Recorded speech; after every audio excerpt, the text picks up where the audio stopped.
kerugian ini sebenarnya bukan hanya sebenarnya buat perusahaan sendiri sebenarnya, tapi kerugian ini juga bisa merugikan bagi pelakunya sendiri, Mas Febri. Assalamualaikum warahmatullahi wabarakatuh. Hai pemirsa YouTube, ketemu lagi dengan saya di sini ada Febri tentunya seperti biasa di podcast kita Ganyang Fraud. Dan untuk edisi kali ini di edisi bulan Agustus 2022 tentunya kita dengan tema KPI bukan alasan. Dan seperti biasa kita akan mengundang tamu yang luar biasa yang sudah hadir di tengah-tengah kita, yang tentunya menjadi idolanya banyak orang nih, termasuk saya ya. Dan langsung saja kita sapa, di sebelah saya ada Pak Tun Imanuddin selaku Deputi Binisa Area Palembang. Apa kabar nih Pak? Alhamdulillah, Pep. Sehat ya Pak ya, luar biasa sekali nih. Kalau silat Bapak nih seger banget ya. Dari dulu wajahnya nggak berubah Pak, awet muda. Alhamdulillah. Kalau boleh nih bagi-bagi resepnya Pak. Wah, biar tetap awet muda Pak. Mungkin dengan wudhu ya Pak. Insya Allah. Insya Allah. Nah, seperti biasa di podcast kita nih akan banyak pertanyaan-pertanyaan akan kita tanyakan langsung ke narasumber kita yang luar biasa ini. Tentunya seputar dari fraud itu sendiri. Tapi sebelum kita menuju ke pertanyaannya itu tadi, saya ingin bertanya dulu ke Pak Tut. Ya. Bagaimana Pak prosesnya Bapak nih bisa bergabung di PT Pegadaian ini sendiri Pak? Oke. Tadi saya ditanya bagaimana perjalanan Pak waktu sehingga saya bergabung di Pegadaian ini. Saya mulai bergabung di Pegadaian ini tahun 1994. 1994. Pada waktu itu saya ikut mulai bergabungnya ini kebetulan memang masuk di auditor. Langsung auditor Pak? Ya. Jadi kita dulu memang penerimaan perekrutan yang dipersiapkan untuk auditor. Nah, kalau dulu nyebutnya pemeriksa muda. Pemeriksa muda Pak. Ya, pemeriksa muda. Itu tahun 94 saya bersama lebih kurang 28 orang angkatan saya. Angkatan saya tahun 94 itu memang kita sering disebut angkatan 94. Ya, 94. Kita 28 orang. Saya pendidikan tahun 94. Kemudian itu kita hampir 1 tahun ya pendidikan teori, kemudian ditambah praktek lapangan. Setelah 1 tahun kita baru diangkat. Kemudian saya pengangkatan pertama itu saya pemeriksa muda di Balikpapan. Wih, jauh ya Pak. Di Balikpapan. Iya seperti itu. Jadi saya dari pemeriksa selama 8 tahun lah saya di pemeriksa, bertugas ke Balikpapan, kemudian balik ke Palembang, kemudian di Padang, kemudian saya tahun 2002 saya ke operasional, saya ke cabang. Mencoba untuk ke cabang ya? Iya, karena saya pikir saya kayaknya lebih cocok juga kalau ke cabang, ke operasional gitu ya, karena saya ingat pada waktu saya ada di assessment pada waktu itu oleh salah satu direktur kita, direktur operasi dulu Pak Ketut ya, kenapa kamu pilihnya ke cabang? Nah, saya bilang saya ingin coba menerapkan ini saya Pak, disiplin ilmu saya. Kebetulan saya kan manajemen, sehingga saya melihat cabang kayaknya perlu dengan satu gaya baru lah, karena saya kebetulan basicnya juga auditor. Saya mencoba dalam memimpin cabang itu memadukan antara hal-hal yang sifatnya operasional dan pengendalian yang saya insya Allah karena saya sudah 8 tahun ya Pak ya. Nah, sudah 8 tahun di auditor, insya Allah saya dalam menerapkan pengendalian itu saya punya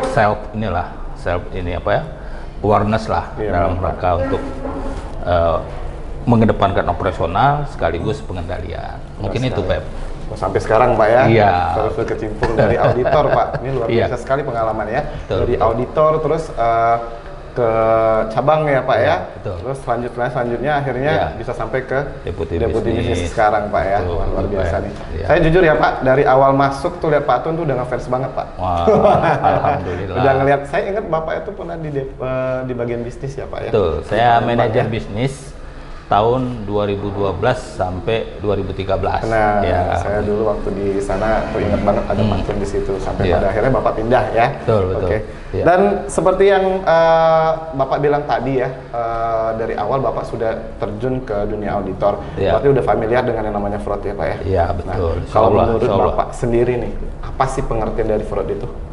Iya, fraud ini secara umumnya artinya apa ya? Segala hal yang menyimpang lah, menyimpang dari SOP kalau secara umumnya. Nah ini namanya dia fraud, kecurangan kalau bahasa ininya ya, bahasa arti langsungnya.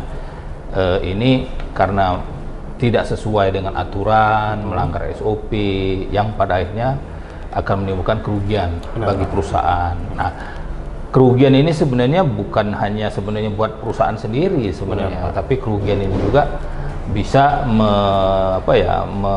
merugikan bagi pelakunya sendiri, Mas Febri. Benar, Jadi, Pak. jadi itulah fraud itu sesuatu yang sangat dan harus kita hindarkan ya, buat kemajuan perusahaan kita.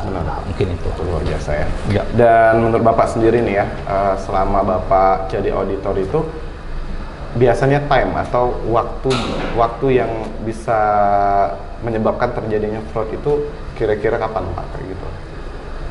Waktu. Ini waktunya. Jadi kalau menyangkut waktu sih, artinya fraud ini sebenarnya bisa terjadi kapan saja. Iya, bisa terjadi kapan saja, terutama apabila kebetulan si pelakunya ini melihat ada peluang, gitu Pak. Sehingga kalau dia tidak diiringi dengan mental yang dari dalamnya kuat ya, dia melihat ada peluang itu, maka bisa terjadi fraud seperti itu. Jadi ada orang menyebutkan itu terjadinya tindak kejahatan ataupun kecurangan itu karena ada kesempatan seperti itu. Sehingga kalau pelakunya kebetulan tidak punya mental yang kuat, mental yang baik, itu maka fraud itu sangat mungkin bisa terjadi ya Pak. Berarti fraud itu terjadi bisa karena adanya kesempatan ya Pak ya, dan peluang yang mungkin dia lihat di depan mata nih. Betul. Wah, tergantung pelakunya nih mau lanjut atau enggak. Tapi usahakan jangan ya Pak. Iya, ya. betul. Karena itu akan merugikan banyak orang Pak, bukan hanya di dia, sebenarnya di keluarganya atau orang lain atau teman pun itu berdampak untuk untuk dampaknya itu sendiri ya Pak ya. Betul. Luar biasa nih Pak Tun ya. Nah, menurut Bapak sendiri, saya tertarik nih dengan Bapak bilang tadi ya, istilahnya dari dalam diri kita nih Pak. Iya, betul. Kalau saya boleh tanya lagi ke Bapak nih, kita bahas masalah keimanan ya Pak. Betul. Nah, menurut Bapak seberapa besar sih istilahnya fungsi iman itu Pak dalam kita mencegah dari yang namanya fraud ini sendiri Pak? Oh iya, baik, makasih Febri. Ya tentu kalau ditanyakan bagaimana keimanan, ya saya yakin sangat erat lah ya, sangat relevan, karena kalau menyangkut misalnya kita oknum lah ya, artinya pegawai siapapun lah ya, bakal melakukan kecurangan, kalau dia pada dasarnya memang punya keimanan yang bagus ya, pada waktu mungkin dia tergoda untuk melakukan kecurangan tersebut, insya Allah dia akan tersadar sendiri gitu. Sehingga tentu saya yakin sekali faktor ya mentalitas dari kualitas keimanan seseorang, yakin deh itu bisa lebih menghambat lah ya, untuk orang melakukan kecurangan. Nah, mungkin juga kalau kita kaitkan dengan sekarang ya, budaya perusahaan BUMN kan, dengan budaya akhlak ya, nah itu insya Allah akan semakin kalau semua kita khususnya karyawan BUMN ini benar-benar mencoba untuk menjalankan budaya akhlak ini, itu mungkin salah satu ya faktor faktor penghambat lah, faktor pengendali yang bisa menekan terjadinya kecurangan atau fraud gitu loh Pak. Berarti segitu besarnya ya fungsi keimanan seseorang ya Pak ya untuk mencegah fraud itu sendiri. Betul. Nah, selain dari keimanan tadi Pak, mungkin nggak nih istilahnya pengaruh dari lingkungan Pak kayak gitu untuk kita melakukan fraud itu sendiri? Bisa jadi ya gaya hidup atau gimana kayak gitu Pak? Iya, jadi bisa jadi. Jadi memang dari beberapa mungkin teori juga ya bahwa salah satu faktor terjadinya kecurangan ini itu juga bisa berasal dari gaya hidup juga ya. Gaya hidup itu menyangkut masalah tuntutan ya, tuntutan yang mungkin kalau bagi kita ini terutama sebagai pegawai ya, kita ini kalau menurut saya kalau pegawai BUMN secara umum ya, apalagi mungkin kalau saya ngerasa kerja di Pegadaian ini sudah 28 tahun ya. Saya sangat merasa apa yang diberikan oleh perusahaan ya untuk kesejahteraan kita itu kalau kita tidak terlalu terjebak terjebak mungkin ikut-ikutan bergaya hidup mewah, insya Allah kita itu sudah lebih dari cukup kalau menurut saya. Nah, sehingga kalau kita bisa mengendalikan diri kita, tidak terjebak dengan gaya hidup mewah itu, saya yakin salah satu faktor yang membuat kita bisa selamat lah dalam menjalankan tugas kita sebagai pegawai dalam hal ini kalau secara umum BUMN, tapi secara khusus Pegadaian ya, karena saya sangat-sangat ini sekali lah, sangat bersyukur bisa bekerja di Pegadaian ini dan saya merasakan sekali taraf-taraf kesejahteraan saya ya, dari mulai pegawai sampai dengan alhamdulillah sampai dengan posisi sekarang ini, tingkat penghasilan, tingkat kesejahteraan itu saya sangat merasakan tidak kalah lah. Bahkan kalau kita mau mungkin tidak sampai melebihi kawan-kawan dari tempat lain ya, tetapi saya sangat merasa penghasilan di Pegadaian ini luar biasa. Itu loh Pak.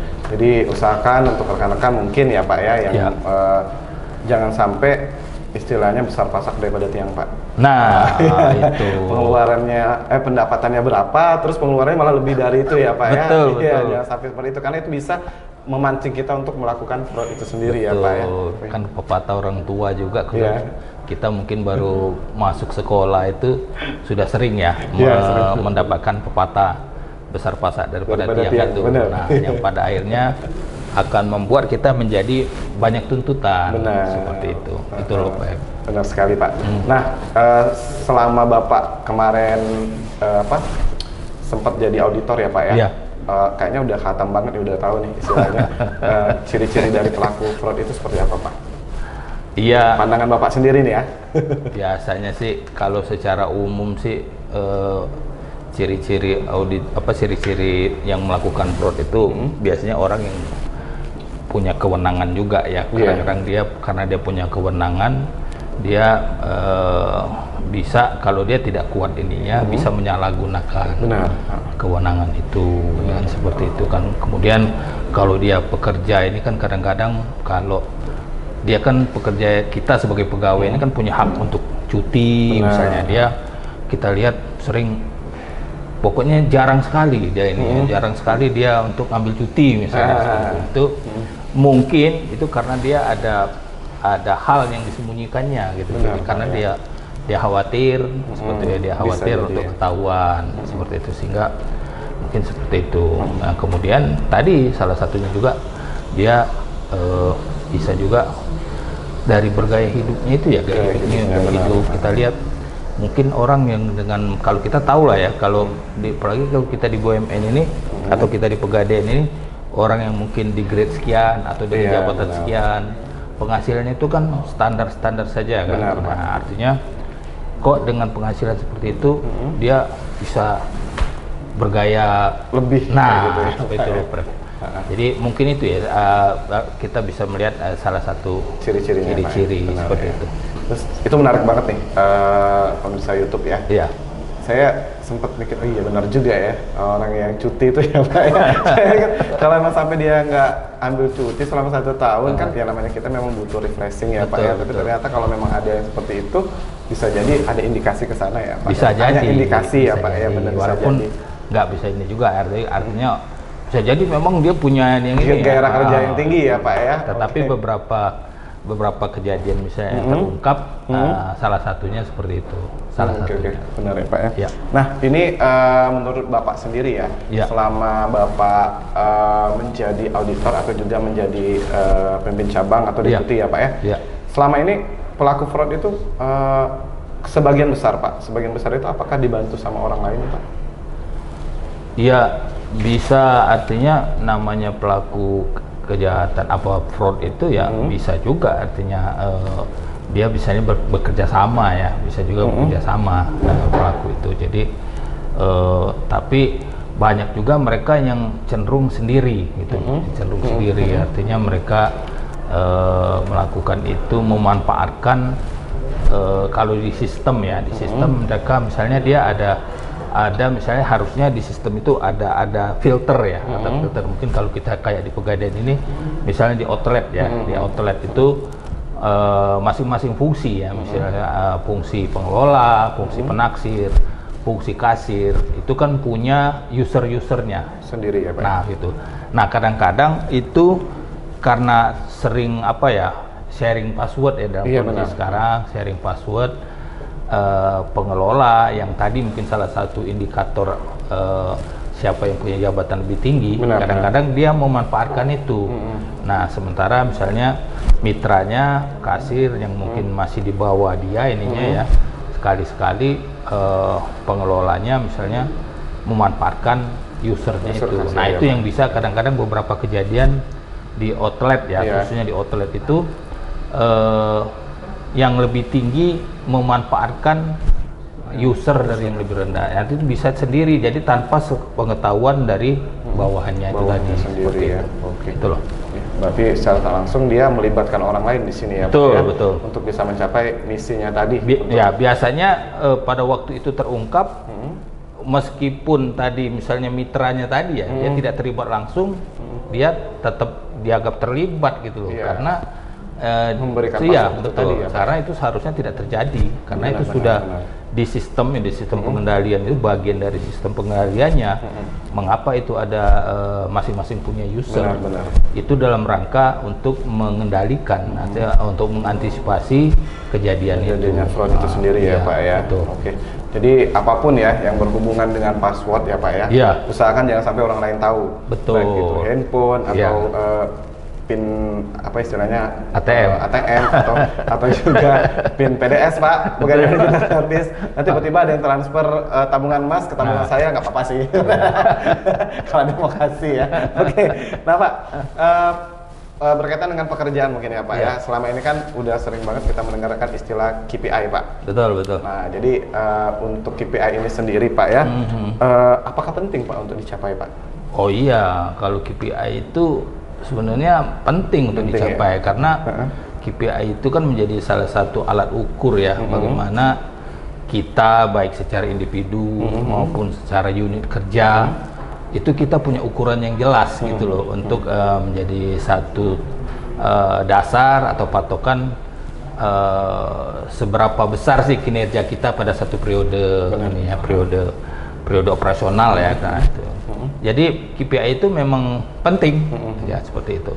Kalau ditanya penting, ya pasti penting, karena kita misalnya bekerja ya, kita sering mendengar misalnya ada misalnya satu pendapat ataupun keluhan, saya bekerja di satu perusahaan ini kok mau kerjanya kerja serius, kerja santai, kok saya merasa penghargaan buat saya itu sama gitu. Nah, dengan adanya KPI yang jelas inilah yang mudah-mudahan sedikit atau lebih mengeliminir lah ya, artinya keluhan-keluhan yang sifatnya kerja serius hasilnya sama. Nah, seperti itu. Jadi tolak ukurnya di situ ya Pak. Iya, betul. Itu pentingnya KPI. Pekerjaan kita yang biasa kita lakukan setiap hari. Betul. Benar. Jadi ada yang mungkin kerjanya lebih berat dari yang orang lain, tapi dia mendapatkan penghargaan yang sama dengan orang lain itu ya Pak ya. Jadi KPI di sini memperjelas ya. Iya. Benar Pak. Itu sisi positifnya. Benar Pak. Nah, perihal dengan KPI ini sendiri Pak, selama Bapak menjadi pemimpin atau leader ya Pak ya di instansi kita ini sendiri Pak, apakah pernah Pak ada yang ingin mencapai KPI itu dengan cara fraud Pak? Kalau sepanjang saya ketahui ya, khususnya di lingkungan unit kerja yang saya pimpin ya, Insya Allah enggak ya, Insya Allah enggak ada ya. Kalau untuk enggak tahu kalau di tempat lain. Iya. Ya. Karena mungkin orang punya cara pandang yang berbeda mungkin, atau menyikapi KPI itu seperti apa. Iya, benar, Pak. Kalau saya mungkin selama kita ini mulai istilahnya betul-betul apa ya yang jadi acuan pekerjaan kita dengan KPI ini mungkin baru efektif di era mungkin sejak 2015 ke atas saya rasa, seingat saya. Kalau sebelumnya kita kan masih pakai merit system ya untuk hitung-hitungan itu kan. Nah, jadi kalau saya melihat secara umum sih, khususnya yang di bawah unit kerja saya masih aman ya, Pak? masih memandang KPI itu memang sesuatu hal yang positif, yang untuk menjadi tolok ukur yang lebih clear ya atas kinerja kita, itu loh Febri. Benar, Pak, ya. Jadi kalau tadi ditanya apakah pernah ada kecurangan di dalam mengelola KPI di area di unit kerja saya, Insya Allah nggak ada ya, Pak ya. Nah, mungkin alhamdulillah sih sebenarnya kalau di lingkungan kerja kita tuh nggak ada yang namanya fraud tadi ya Pak ya, untuk mencapai KPI. Kalau saya boleh minta pendapatnya Bapak nih secara langsung, contoh dari fraud yang terjadi di pencapaian KPI itu seperti apa, Pak? Iya, kalau contoh ya. Contoh ya, Pak. Jadi Contohnya. mungkin kalau saya melihat kita kadang-kadang memang dalam rangka biar KPI baik individu maupun unit kerjanya itu bisa baik, beberapa hal-hal yang menjadi kriteria ya dalam ini, mungkin ada beberapa artinya oknum lah ya istilahnya, itu mencoba merekayasa ya, merekayasa artinya tidak melakukan sesuai dengan jalur. Betul. Mungkin ya contoh beberapa waktu yang lalu ya, artinya dari aparat SPI ya terutamanya itu fokus ya dalam hal mengecek ke lapangan kebenaran data misalnya tentang kinerja agen misalnya. Kalau saya melihat seperti itu. Jadi itu ya mungkin salah satu yang dari pihak SPI sendiri ya, dari satuan pengawasan kita itu melihat mungkin di lapangan ada beberapa indikasi kinerja agennya luar biasa, tetapi secara secara data operasionalnya ini terlihat tidak terlalu mensupport gitu, tidak terlalu mensupport perkembangan pencapaian operasional itu tadi seperti ya, Pak, itu. ya. Itu salah satu contoh ya. Satu contohnya aja ya Pak ya. Iya. Nah ini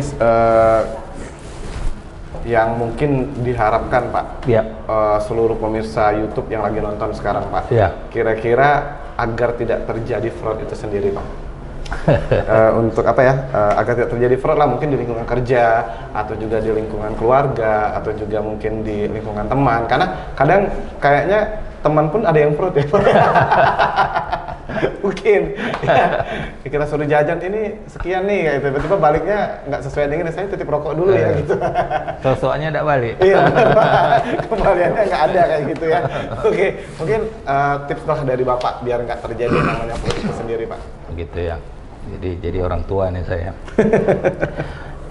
Saya pikir untuk bagi kita semua ya, artinya kecurangan ini bisa terjadi ya, terbuka ya artinya, dan bisa mungkin menimpa siapapun sebenarnya ya. Tetapi salah satu ya menurut saya kita dalam berinteraksi ya, baik itu secara teman, secara organisasi. Artinya kalau organisasi kan secara formal ya. Artinya kalau secara formal itu ada sistem-sistem yang sifatnya itu saling memfilter sebenarnya. Seperti itu kan. Tapi kalau dari hubungan misalnya individu, itu bisa juga kita saling menasihati kan ya. Jadi kalaupun kita misalnya mau merujuk ke misalnya di agama kita, agama Islam, artinya kita harus selalu mengingatkan, saling menasihati gitu ya, untuk kebaikan gitu kan. Nah, kalau misalnya dari individu kita sendiri, itu tadi salah satunya kita harus mencoba menelaah tadi apa sih salah satu penyebab dari kita terjadinya fraud tadi. Ya, kita dengan mencoba menghindarilah sejauh mungkin hal-hal yang sifat dari mungkin kita pingin bergaya hidup mewah. Benar. Ya kita harus menyesuaikan lah apa Benar, yang Cita. pendapatan kita, penghasilan kita dengan gaya hidup kita. Gaya hidup kita, salah ya, Pak, satunya ya. itu. Dan kalau kemudian dari tadi saya sebutkan juga tadi, kalau secara organisasi kita harus saling mengingatkan sesama teman tadi. ya. Jadi karena memang kewajiban kita ya antara rekan kerja, ya rekan kerja mungkin yang selevel sama kita, ya. Kemudian kalau kita sudah jadi pimpinan bawahan kita, kemudian kita punya atasan, kita saling mengingatkan sehingga insya Allah dengan kita saling mengingatkan tersebut tidak terjadi fraud ini. Itu sendiri ya, Pak, ya. Gitu loh. Ini luar biasa sekali nih. Nggak salah saya ngundang Pak Tun ke sini ya untuk jadi narasumber kita yang luar biasa ya. Dan untuk yang terakhir nih Pak, Iya. saya boleh minta closing statement nggak dari Pak Tun nih untuk podcast kita di kesempatan kali ini Pak. Oke, terima kasih Febri. Terima kasih juga nih buat seluruh teman-teman yang nantinya mungkin bisa melihat podcast kita ini. Benar, ya, Pak. Ya. Jadi kalau apa tadi disampaikan Febri kan tema kita ini kalau nggak salah apa KPI, KPI bukan alasan Pak, untuk fraud ya. Bukan alasan jadi, untuk fraud Pak. Oke. Jadi kalau secara intinya topik kita ini tadi menyangkut KPI bukan alasan untuk melakukan fraud. Nah, jadi teman-teman ini khususnya teman-teman pegadaian yang saya cintai dimanapun di seluruh Indonesia ya, kita memang diberikan KPI oleh manajemen itu memang untuk sebagai ukuran, salah satu ukuran yang clear ya untuk bagaimana kita bisa mendapatkan mungkin pendapatan yang lebih ya, karena kan kita tahu misalnya KPI kita tercapai berapa, misalnya exit, super exit, itu kan ada pengaruhnya. Tetapi mari kita sama-sama tetap jangan karena KPI ini kita melakukan hal-hal yang tidak terpuji, yang akan merugikan, terutama yang merugikan perusahaan, tapi juga bagi diri kita sendiri juga. Artinya kalau kita misalnya hasil tindakan atau aktivitas kita itu kemudian ternyata terbukti dari hasil hal-hal yang tidak sesuai aturan, kembalikan kepada kita juga ininya, gitu loh Pep. Nah, kemudian kalau saya boleh ini, saya sangat ini dengan slogannya SPI ya, artinya kita kan sering mendengar ya, kalau mungkin Febri tahu nggak kira-kira? Ganyang Fraud ya. Nah, itu Ganyang Fraud itu sebenarnya program yang di perusahaan kita di tahun 2022 ini ya, dengan harapan memang tidak ada ataupun sekecil apapun kecurangan itu bisa terjadi. Harapannya seperti itu. Nah, kemudian ini untuk kita saling mengingatkan ya, ini ada tagline-nya SPI ya, bahwa jaga diri kita, jaga teman kita, dan jaga perusahaan kita, sehingga mudah-mudahan dengan kita meresapi apa yang tagline SPI ini yang buat kita ini bisa kita semua terhindar dari hal-hal yang tidak terpuji, kita melakukan fraud. Itu luar biasa nih, luar biasa pokoknya untuk podcast di kesempatan kali ini, dan saya ucapkan terima kasih yang sebesar-besarnya nih Pak Tun sudah bisa datang ke sini, sudah berbagi banyak pengalaman dan juga informasi kepada saya dan juga tentunya pemirsa YouTube yang menyaksikan, dan mungkin akan kita undang lagi Pak kalau Bapak bersedia di lain waktu ya. Boleh kalau nggak bosan. Oke, terima kasih Pak Tun sudah hadir di sini, dan saya ucapkan terima kasih kepada rekan-rekan atau juga pemirsa YouTube yang tetap menyaksikan podcast kita untuk kali ini tentunya. Dan langsung saja di kesempatan kali ini saya Febri yang bertugas pamit undur diri. Wabillahi taufiq wal hidayah. Wassalamualaikum warahmatullahi wabarakatuh. Terima kasih dan sampai jumpa lagi. Waalaikumsalam warahmatullahi wabarakatuh. Silakan Pak.